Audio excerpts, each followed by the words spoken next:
a sua poupança previdenciária, como os países organizam o seu sistema tributário, como os países organizam o seu mercado de capitais, enfim, para falar em apenas 3 grandes ferramentas. Portanto, nós estamos discutindo aqui o conforto, o mínimo de dignidade para nossos idosos, mas estamos ou deveríamos impor, e nós vamos tentar fazer isso, que o sistema previdenciário novo compreenda também que é inadiável a tarefa de nós ajudarmos a levantar a poupança nacional, de onde virá, volto a dizer, o dinheiro para sustentar um desenvolvimento que emprega o nosso povo.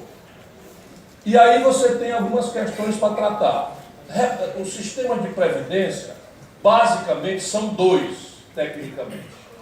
Num sistema, o chamado sistema de repartição, quem trabalha hoje paga o aposentado de ontem.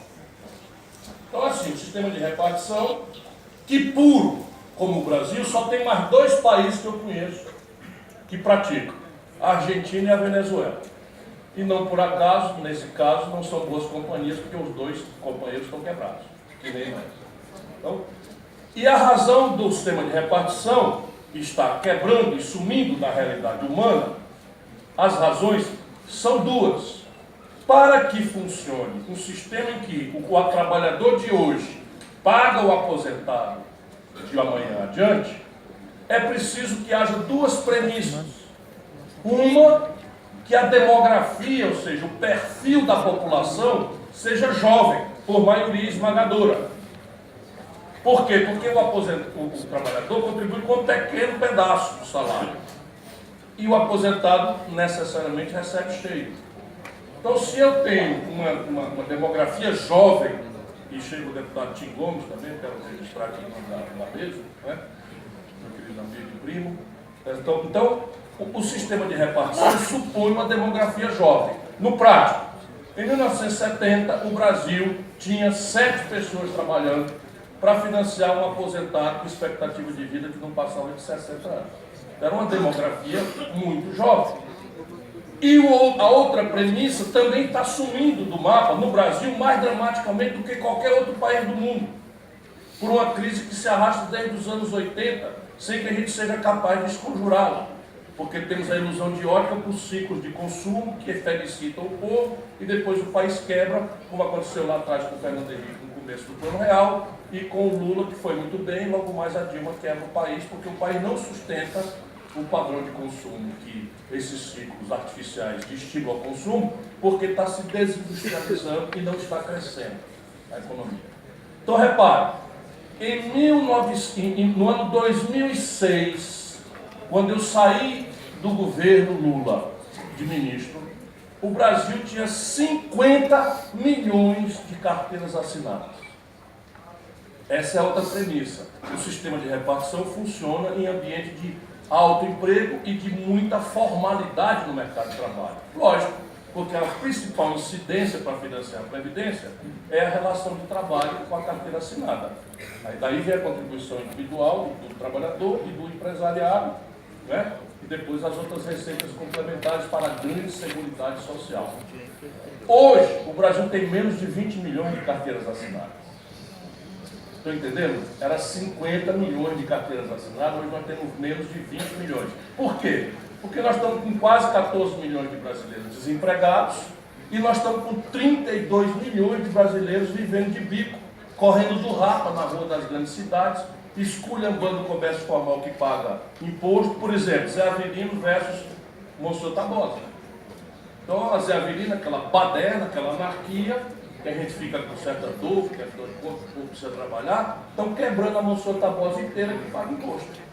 Grande avanço você ter, né, a informalidade como resposta bárbara para a nossa incapacidade de organizar o Uber e o táxi socioeconômica. Como é? O Uber e o táxi. Uber e táxi, e assim vai. A informalidade sendo a resposta selvagem para o drama, não é, da informalização brutal da nossa economia. Toma aí, 32 milhões de informais, 14 milhões de desempregados, meu irmão, o sistema atuarial de repartição não funciona, morreu. Portanto, é necessário discutir a questão previdenciária. E o total E de aí o que nós não aposentado? podemos aceitar? Total de aposentado seria quanto? Como? Total de aposentado no momento? Não sei, nesse momento o Maurinho talvez saiba. O Maurinho fala sobre isso. Né? Mas o fato, eu estou falando do modelo. Então, o outro modelo que existe é o modelo de capitalização. O que é o modelo de capitalização? É um modelo em que cada trabalhador, durante a sua vida útil de trabalho, seja como hierarquicamente subordinado na relação de trabalho, seja como empreendedor, forma uma conta de poupança individual e aplica essa conta, associando, por isso é importante esse aspecto de elevar a formação bruta, na economia, e extrai da sociedade com a economia o ganho extra para termos uma aposentadoria digna. Isso não precisa ser privado, como eles querem. Isso em nenhuma hipótese pode, no caso brasileiro, dispensar a contribuição patronal, como eles querem. Mas nós não podemos nos recusar a fazer isso. Então você tem esses dois modelos, em que eu recolho para pagar o aposentado, isso não funciona mais porque eu estou envelhecendo em média muito rapidamente. O Japão levou 120 anos para ter 30% de sua população acima de 70 anos. O Brasil levou 40 anos para ter 30% da sua população acima de 70 anos. É devastador o efeito da crise crônica estrutural no Brasil sobre a vida do nosso povo. Nosso povo tem sofrido há décadas a incompetência da nossa elite política de desenhar um projeto nacional capaz de nos tirar, né, da morte do velho modelo nacional desenvolvimentista que produziu um grande Brasil e que faliu porque dependia de capitais estrangeiros e de fluxos tecnológicos que sumiram da realidade humana. O outro modelo de capitalização é eu poupo para mim mesmo. O grande problema brasileiro, e eu vou encaminhar a conclusão porque o expert está aqui, é a transição. Então, como é que eu saio de um regime de repartição para um regime de capitalização? E aí começam dois problemas que nós precisamos entender. Primeiro, uma coisa é a reforma da Previdência, outra coisa é a parametrização do perfil do previdenciário. São duas coisas separadas, diferentes.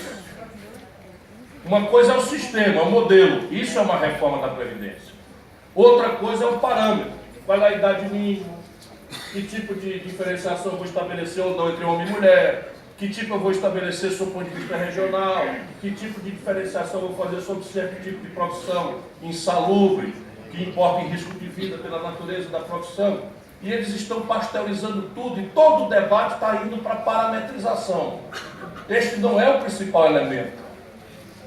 Só para lhes dizer, a perversa reforma previdenciária que o Michel Temer propôs, que não tinha reforma de nada, só mexia em parametrização, economizaria 360 bilhões de reais em 10 anos. O que quer, e assim, o maior volume daqui a 10 anos, o menor agora, mas supondo que fosse por ano, nós estaríamos com toda a amargura, injustiça e perversidade, economizando 36 bilhões de reais por ano, para um buraco que eles anunciam de 180 bilhões de reais. Isto não é reforma. A mesma coisa do Paulo Guedes. Eles estão falando, e nós precisamos aprofundar, porque eu duvido. Eu só consigo chegar aí em 600 bilhões, eu não consigo ver esse trilhão de economia em 10 anos. Mas vamos supor que essa amargura extraordinária, tosca como está a proposta, passe com casca e tudo. O anúncio é que nós vamos economizar 1 trilhão em 10 anos.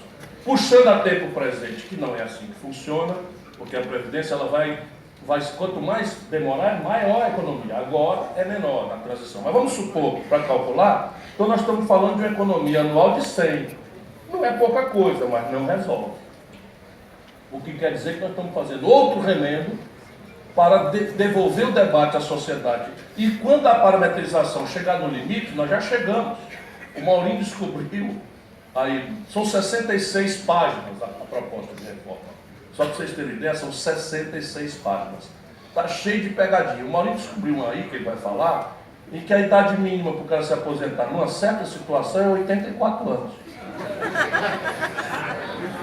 Pode rir, mas está escrito na proposta de emenda à Constituição, que está tramitando no Congresso Nacional. O Maurinho pode explicar o detalhe para vocês. Então você tem o grande problema da transição. E aí, nós precisamos entender, que é a grande questão que o senador Cid, correta e lúcida e brilhantemente coloca, a conta da Previdência. Porque o regime de repartição ele não quebrou hoje. Ele vem fraturando na medida em que nós éramos 7 ocupados para um aposentado, viramos 6,5, 6, 5,5, 5, né? 4, foi diminuindo ao longo do tempo. E o constituinte brasileiro e o político brasileiro, por média, não é de má fé, mas por esse equívoco de não enfrentar o problema estrutural, modelar, como em tudo no Brasil, nós não temos projeto para nada, nós fomos fazendo puxadinho. Então a Previdência vem quebrando e a gente fazendo puxadinho. Aumenta a contribuição do trabalhador, aumenta a contribuição patronal, aumenta a contribuição do governo, cria o PIS, cria o COFINS, cria a contribuição social sobre o lucro líquido, cria as receitas de loterias, que é outra fonte de financiamento. E isso tudo foi englobado pelo Constituinte, e é muito importante a gente entender isso, para financiar um grande negócio chamado Seguridade Social. E na Seguridade Social está a saúde, não está, quer dizer, está também a Previdência e a assistência social, está tudo junto nesse grande bolo, com esta bacia de fontes de financiamento. O que é que nós estamos propondo? Aí o cara lê número do jeito que quer ler. Se eu pegar toda a bacia de receitas criadas para financiar a Seguridade Social e rebater com os benefícios da Previdência, até 3 anos atrás, não tinha déficit. Não tinha déficit. Aí é possível a gente ver um debate maluco em que gente muito séria, gente muito respeitada, nossos companheiros da Associação Nacional dos Fiscais da Previdência, não são responsáveis. Assim, não há déficit na Previdência.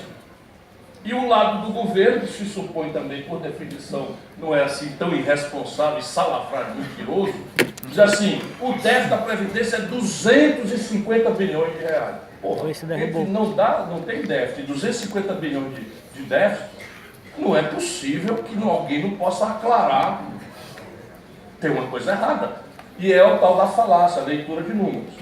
De novo, como a Previdência não quebrou de um dia para a noite, e essa cesta essa bacia de cofinanciamento foi criada, o governo criou um outro expediente, já a partir do Fernando Henrique, que é capar 20% no primeiro momento de todas as receitas da Seguridade Social, vinculadas à Seguridade Social, para outras despesas. Lê-se claramente pelo saque sem fundo do juro para os bancos. Só no governo, no período Lula-Dilma, os bancos brasileiros levaram 199 bilhões de reais de lucro nominal. No planeta Terra e na história da humanidade não existe nada parecido. Só para a gente entender. 199 bilhões de reais de lucro. De lucro. No período Lula-Dilma, que se supõe eram governos apoiados por nós de esquerda. Rali, como diz a Maria Galdino lá em casa, rali os governos de direita que já trabalham despudoradamente no sistema financeiro. Não é? Rali se fosse de direita. Está raliando aí, né? Rali. Então repare bem, com o governo Dilma, esse corte das receitas, chamado desvinculação de receitas da União, DRU, passou para 30% e o Congresso brecou. Mas o Michel Temer, na sequência do golpe, passou a emenda à Constituição e hoje o que está em vigor é um corte de 30% de todas as receitas criadas para financiar a Previdência, que são tiradas da Previdência da Seguridade Social, lato sensu, e jogadas no saco sem fundo do rentismo, do financismo, da